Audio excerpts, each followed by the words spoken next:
وكل بدعة ضلالة وكل ضلالة في النار. يقول جميع طلاب الحديث بالصف النهائي: حدثنا فضيلة الشيخ أستاذ الحديث المفتي محمد نوشاد القاسمي قال: حدثنا فضيلة الشيخ عبد الحق العزمي الموقر قال: حدثنا شيخ الإسلام حسين أحمد المدني قال: حدثنا شيخ الهند رحمه الله تعالى قال: حدثنا محمد قاسم المانوطبي قال: حدثنا الشاه عبد الغني المجددي قال: حدثنا الشاه محمد إسحاق الدهلوي قال: حدثنا الشاه عبد العزيز المحدث الدهلوي قال: حدثنا الشيخ ولي الله. السلام علیکم سامعین، 20 رجب ہے، 22 فروری ہے.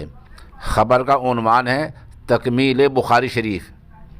یہ جو ویڈیو آپ نے دیکھی ہے یہ دارالعلوم پوکھرن ضلع جیسلمیر راجستھان کی ہے، اور پہلے ہم حافظ محمد افضل متعلم مدرسہ مسیحیہ رفیق العلوم گڑھی عبداللہ خان کی مختصر تلاوت پیش کرتے ہیں، اس کے بعد وہ رپورٹ پیش کریں گے. اعوذ باللہ من الشیطان الرجیم، بسم اللہ الرحمن الرحیم.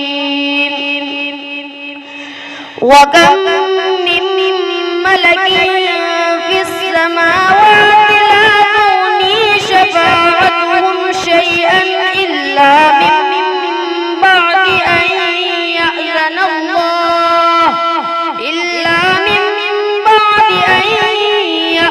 اللَّهُ لِمَن يَشَاءُ وَيَرْضَىٰ.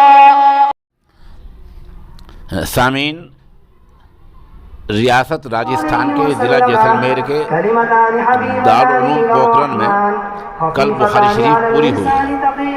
یہاں ایک بڑا اجلاس ہوا ہے جیسے کہ آپ تصویر میں دیکھ رہے ہیں.